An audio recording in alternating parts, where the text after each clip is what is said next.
안녕하세요. 열왕기하 14장 시작합니다. 14장부터 17장까지는 남유다와 북이스라엘을 왔다 갔다 하면서 남쪽은 누가 왕이고 북쪽은 누가 왕이다 하고 빠르고 간략하게 설명하는 내용인데요. 일단 북이스라엘은 여로보암 2세를 제외하고는 통치 기간이 짧기 때문에 내용 자체는 많지 않고요. 17장에 가면 북이스라엘은 호세아 왕을 마지막으로 완전히 멸망하고 백성들은 아수르의 포로로 끌려가거나 뿔뿔이 흩어진다는 내용입니다. 그리고 18장부터 마지막 25장까지는 북쪽은 이제 망했으니까 전부 다 남유다 왕들의 이야기고요. 25장에 남유다 시드기야 왕을 끝으로 남유다도 주전 586년에 바벨론에 의해 완전히 멸망하고 포로로 끌려가는 내용입니다.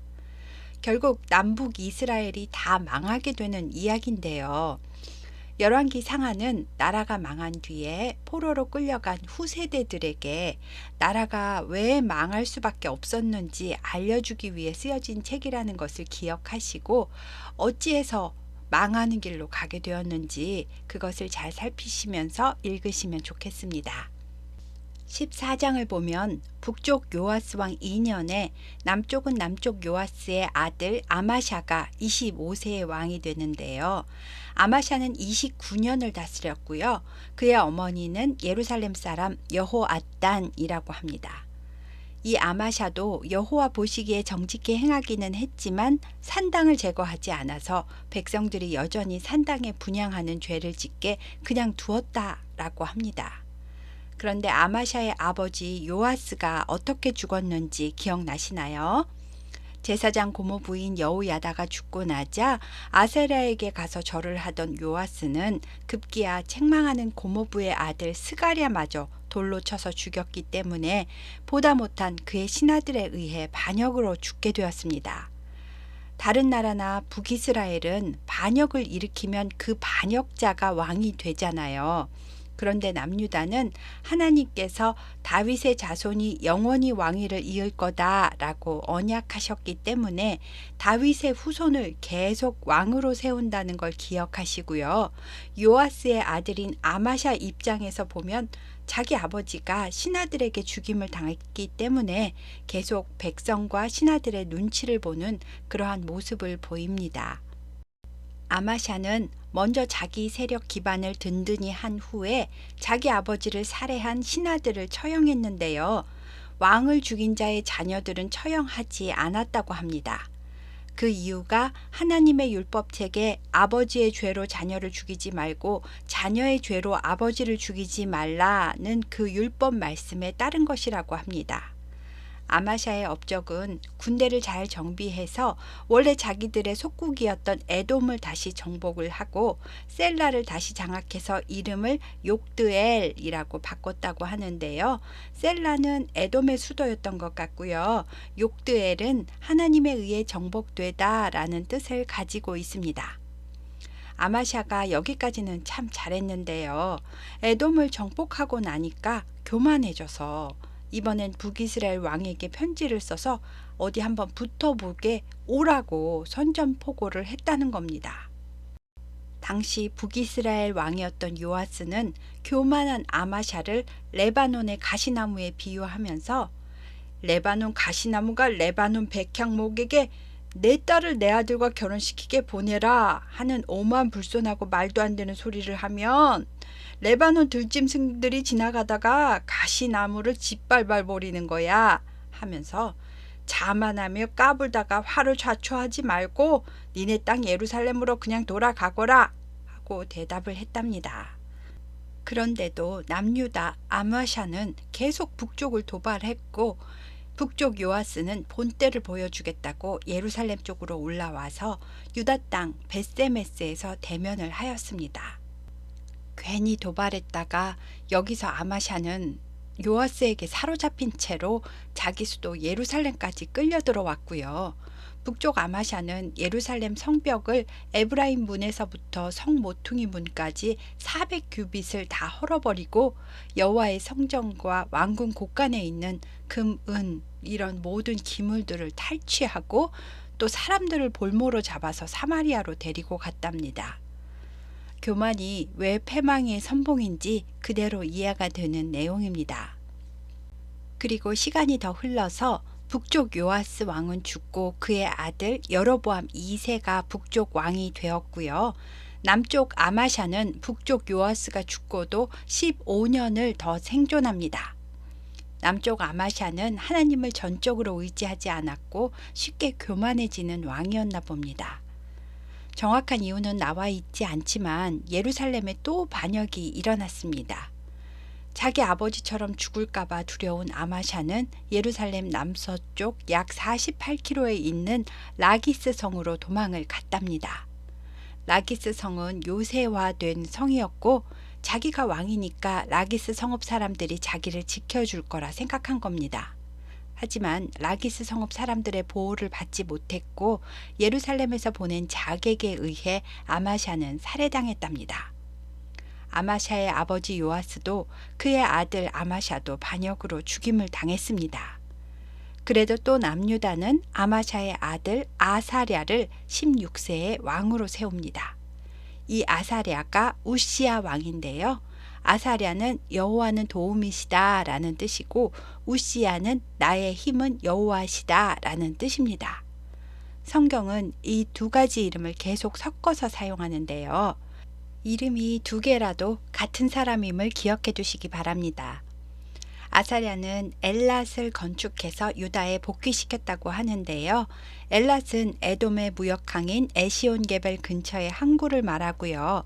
해상무역을 하기 위해 이 엘랏을 건축한 것 같습니다. 한편 북쪽의 왕이 된 여로보암 2세는 41년이나 통치하는 왕입니다. 북이스라엘은 하나님을 경외하는 선한 왕이 끝까지 아무도 없으니까요. 마찬가지로 금송아지를 하나님으로 숭배하는 왕이었고요. 이 여로보암 2세 때는 요나, 아모스, 호세아 이런 선지자들이 활동하면서 하나님을 배반하지 말라고 외쳤습니다. 여로보암 2세는 북쪽 하맛 고개부터 남쪽 사해가 있는 아라바 바다까지 이스라엘의 모든 잃어버린 땅을 되찾는 왕이기도 했답니다. 이것은 하나님께서 요나 선지자를 통해 예언하셨다는데요. 하나님은 이스라엘을 완전히 없애버릴 마음이 없으셨고 모든 이스라엘 사람들이 고통당하는 소리를 들으셨기 때문에 이러한 회복에 도움을 주신 거라고 합니다. 여로보암이 죽은 후에는 그의 아들 스가랴가 왕이 되었습니다. 스가랴라는 이름이 자꾸만 나오지요. 남유다 왕 요아스가 죽인 제사장 여호야다의 아들 스가랴도 있고요. 북이스라엘 왕 여로보암의 아들 스가랴 왕이 있고요. 또 남유다의 아사랴, 즉 우시야 왕의 고문 역할을 했던 스가랴도 있습니다. 그리고 우리가 잘 아는 선지서에 나오는 스가랴는 앞으로 230년을 훌쩍 지나서 나오니까요.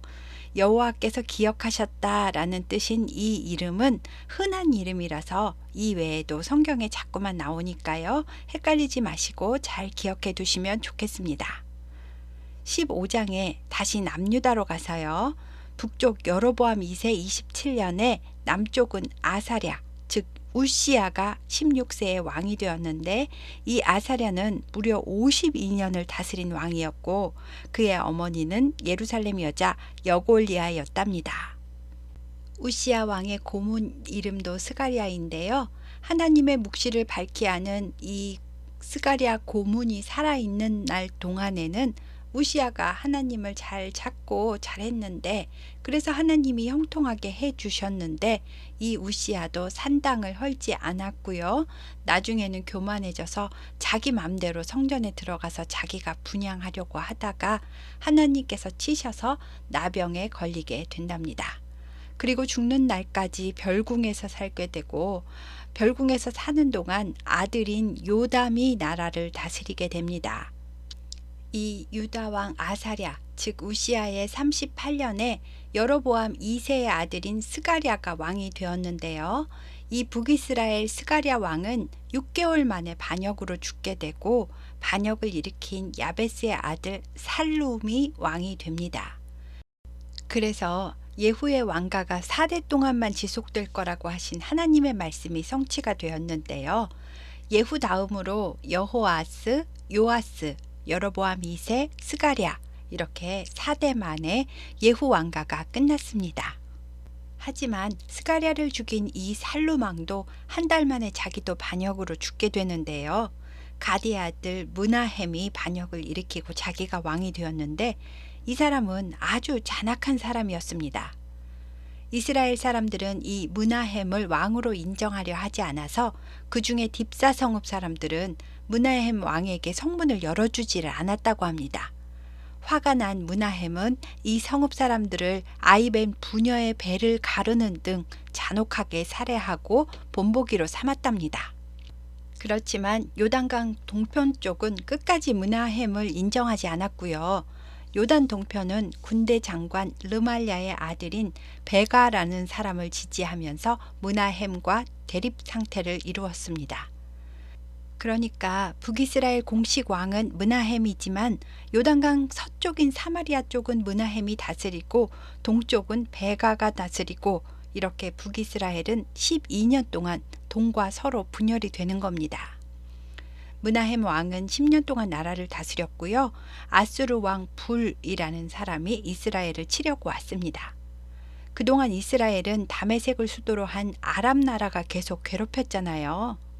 아수르는 아람에서 더 북쪽으로 올라가면 티그리스 강과 유브라데스 강 유역에 있는 지금의 이라크 지역을 말합니다.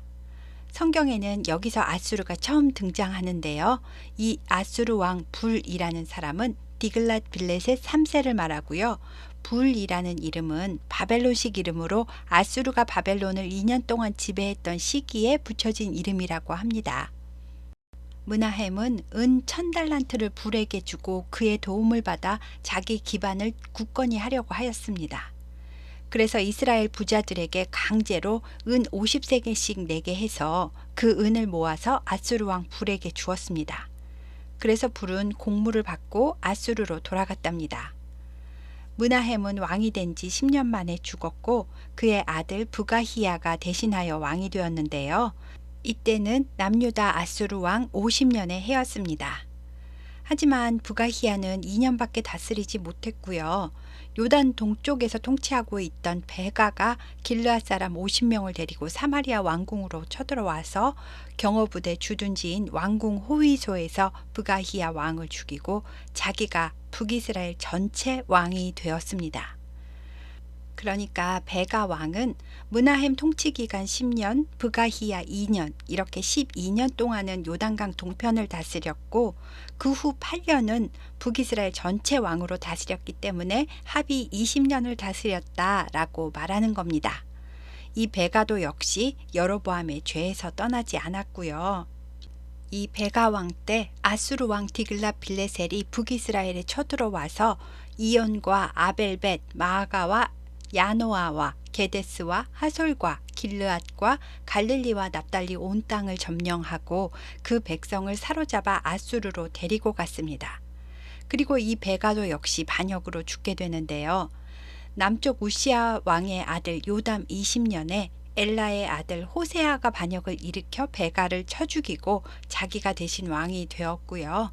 아수르 왕은 디글랏 빌레셋에서 살마네셀 5세로 바뀌었습니다. 한편 남유다는요. 북쪽 베가 왕 2년에 유다 왕 우시아의 아들 요담이 25세의 왕이 되어서 16년을 다스리는데요. 요담 왕은 여호와 보시기에 정직히 행하였고요. 그래도 산당은 헐지 않았답니다. 그리고 여호와의 성전 윗문, 그러니까 북쪽에 있는 문을 튼튼히 건축해서 북쪽으로부터 오는 공격에 대비하였습니다. 요담은 이 외에도 예루살렘 성벽을 많이 증축해서 예루살렘 성을 요새화했습니다. 이 요담 왕 때 아람 왕 르신과 북이스라엘 베가 왕이 동맹을 맺고 남유다를 쳐들어오기도 했는데요. 당시 국제 정세가 아수르가 점점 강해지고 있어서 북이스라엘과 아람은 동맹을 맺고 있는 관계였고 남유다도 함께 손을 잡자고 했지만 남유다가 거절한 상태였습니다. 이 북쪽 베가 왕 17년에 남유다는 요담 왕이 41세에 죽고 아들 아하스가 20세에 왕이 되어 16년을 다스리는데요. 이 아하시는 이방신을 들여와서 섬기는 가증한 짓을 했답니다. 자기 아들을 이방신 몰록에게 인신 제사까지 드렸다고 하는데요. 아하스는 아람 왕 르신과 북이스라엘 베가의 공격을 받고 완전히 패했고요.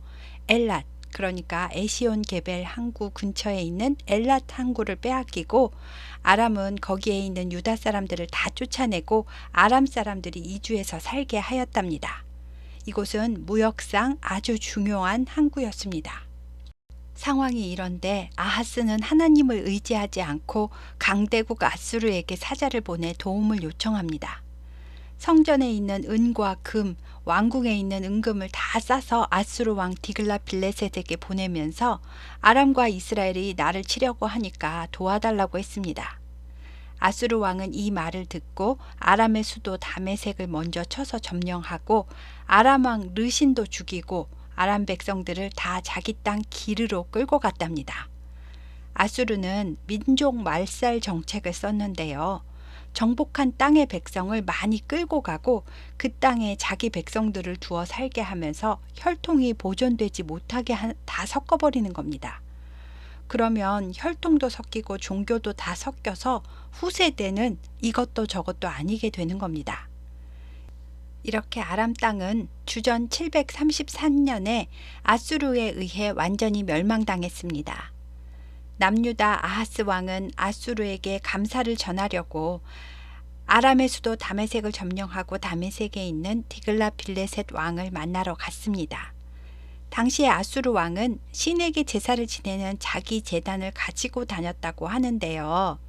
거기에 있는 이방신을 섬기는 제단을 보고 아하스가 그 제단의 모든 구조와 제도의 양식을 그려서 남유다에 있는 자기 제사장 우리야에게 보내서 똑같이 만들어 놓으라고 지시를 하는 겁니다. 그리고 남유다에 돌아와서 만들어진 제단을 보고 그 제단 앞에 나아가서 제사를 드렸답니다. 그리고 여호와의 성전에 있는 노스로 만든 번제단은 북쪽의 한쪽 구석으로 치우게 하고 새로 만든 아수르 왕 제단과 똑같이 만든 그 제단을 성전 중앙에 원래 번제단 자리에 옮겨놓게 했습니다. 그뿐 아니라 제사장들의 손을 씻는 정결례 용도의 놋바다, 즉 물두멍도 해체해서 위치를 바꾸게 합니다. 이렇게 성전 기물들을 마음대로 바꾸고 재배치하는 일은 율법에 위배되는 행위인데도 제사장 우리야는 말리지도 않고 아하스 왕의 모든 명령대로 행하였답니다. 아하스 왕이 무슨 이유로 이렇게 했는지는 성경에 나와 있지 않아서 잘 모르지만요. 왕이 왕궁에서 성전으로 들어가는 낭실, 즉 출입로도 아수르 왕을 두려워해서 옮겼다라고 써 있는 것을 보면 아하스가 하나님을 두려워하지 않고 아수르의 눈치를 보면서 한 어떤 행동이었다. 즉 아하스는 하나님보다 아수르를 더 두려워했었다라는 것을 알 수 있습니다. 남유다는 아하스가 죽은 뒤에 히스기야가 다음 왕이 되었습니다. 북이스라엘은 아하스 왕 제12년에 호세아가 왕이 되어 9년을 다스립니다. 이 호세아 왕이 북이스라엘의 마지막 왕이고요. 북이스라엘은 이제 멸망하게 됩니다. 그 사이 아수르도 왕이 살만에셀 5세로 바뀌게 되었고 북이스라엘은 아수르에 조공을 바치고 있었답니다. 그런데 이 호세아 왕이 애굽이 아수르보다 더 세다고 생각했는지 당시 애굽 왕 소에게 도와달라고 사자들을 보내고 아수르에게는 조공을 바치지 않았다는 겁니다. 호세아 왕이 배반한 것을 보고 아수르 왕 살마네셀 5세는 호세아를 잡아 감옥에 감금해 두었습니다. 아마도 호세아 왕을 아수르로 데려가서 감옥에 감금한 것 같습니다. 그리고 아수르 군사들은 사마리아 성을 에워쌌답니다. 애굽은 이스라엘을 도와주지 않았습니다. 성 안에 갇힌 사마리아 성읍 사람들은 3년을 버텼지만 끝내 아수르에게 멸망당했고요. 민족 말살 정책으로 사마리아 성 사람들을 다 포로로 끌고 가서 아수르 땅 여기저기에 흩어져 살게 했습니다. 그리고 사마리아에는 아수르 사람들이 들어와서 살고 있습니다. 이스라엘은 이제 왕도 죽었고 수도 사마리아에 외국인들이 들어와서 살고 사마리아 성읍 사람들은 아수르로 다 끌려갔으니까요. 이제 북이스라엘은 이스라엘 민족이라고 할 수가 없습니다. 이렇게 해서 북이스라엘은 주전 722년에 멸망하게 된 겁니다. 그리고 17장 7절부터 23절까지는 하나님께서 왜 이스라엘을 멸망하게 그냥 놔두셨는지 그럴 수밖에 없는 이유에 대해서 설명하고 있습니다. 이스라엘 백성들은 하나님을 경외하지 않았고 율법을 무시했고 모든 성읍에 산당들을 세웠다. 모든 산 위에와 모든 푸른 나무 아래에 목상과 아세라상을 세웠고 이방 사람들과 똑같이 이방신에게 분향을 했다. 하나님께서 신명기 율법에 그렇게 하지 말라고 하셨고 축복과 저주 맹세까지 시키셨는데 너희는 말을 안 들었다. 그래도 하나님은 각 선지자와 선견자, 그러니까 성령의 감동으로 하나님의 뜻을 전하는 선지자와 성령께서 보여주시는 환상을 보고 하나님의 뜻을 전하는 선견자들을 보내서 그러면 안 된다고, 그러면 혼난다고, 돌이켜서 악한 길에서 떠나라고 그렇게 누누이 말을 해주셨는데도 이스라엘 백성은 듣질 않았다. 그래서 하나님께서 심히 노하셨고 이스라엘을 하나님 앞에서 제거해 버리신 것이다. 여호와께서 선지자를 통하여 경고하시고 예언하신 그 말씀 그대로 이스라엘은 멸망한 것이다 라고 설명을 해주고 있습니다. 사마리아 땅에는 아수르 왕이 바벨론과 구다와 아와와 하맛과 스발와임에서 사람들을 옮겨다가 이스라엘 자손을 대신하여 사마리아 여러 성읍에 살게 하였습니다. 그런데 처음에 사마리아에 거주할 때 아무도 여호와를 섬기는 사람이 없었고 하나님께서 사자들을 보내셔서 사자들이 나와서 몇몇 사람들을 죽이는 일이 발생을 하니까 이 이주해 온 사람들이 말하기를 이 땅에 신이 노한 것 같다. 그러니 이 이스라엘 땅 신의 법을 잘 아는 제사장을 좀 보내달라 하고 아수르에 요청을 했습니다. 그래서 아수르로 잡혀간 사마리아 제사장 한 명이 왔는데요. 이 제사장이 베델에 살면서 어떻게 여호와를 경외할지를 가르치기는 했는데 사마리아에 사는 각 민족들이 각자 자기의 신상들을 만들어서 이스라엘 사람들이 지은 여러 산당들에 두었고 각 민족이 자기들이 거주한 성읍마다에도 산당을 만들어서 신상들을 두었답니다. 그러니까 각자 자기네 나라에서 섬기는 신들이랑 섞여서 완전히 잡탕 신당이 된 겁니다. 이들은 자기들 중에서 한 사람을 뽑아서 제사장으로 택하고 산당에서 여호와께 자기들을 위해 제사도 드리고 민족의 풍속대로 섬기던 자기 신들도 섬기고 그러니까 어느 신이든 상관없고 자기들이 잘되게 비나이다 비나이다 하는 겁니다. 그리고 이 풍속이 신약 시대까지 계속 이어지게 되니까요. 원래 야곱의 자손이 경외하는 하나님은 없어지고 당연히 하나님의 율례와 법도를 아는 사람들도 율례와 법도를 행하는 사람들도 사마리아에는 없게 된 겁니다. 그래서 유대인들은 사마리아를 아주 싫어했고 그 마을에는 들어가지도 않고 돌아서 갔다는 이야기가 신약에 나오는 것입니다. 여기까지가 17장까지 이야기입니다. 다음 시간부터는 남유다의 왕들 이야기만 나오니까요. 이번 시간에 분열 왕국의 북이스라엘을 처음 시작한 여로보암이 금송아지 제단을 만들고 금송아지가 하나님이다 라고 했던 그 죄 때문에 후대 끝에 나라가 멸망할 때까지 얼마나 두고두고 후손들과 온 나라가 영적인 죄의 길로 가게 되는지 생각해 보시고요. 북이스라엘은 여로보암과 나답, 바아사와 엘라, 시므리, 오므리, 아합, 아하시야, 여호람, 그리고 예후 왕가인 여호아하스, 요아스, 여로보암 2세, 스가랴, 그리고 살룸, 므나헴, 브가히야, 베가, 호세아까지 19명의 왕들입니다. 오므리의 정적이었던 디브니를 포함하면 20명이 되지만요. 이 모든 북이스라엘 왕들이 신명기적 관점으로 볼 때 모두 여호와의 법에 순종하지 않았고 신명기법에 따라 주전 722년에 멸망하였습니다. 그리고 남유다는 하나님께서 북이스라엘 멸망을 보고 교훈을 얻도록 하시고 136년 동안 더 기다려 주시고 돌이킬 기회를 주시는 겁니다.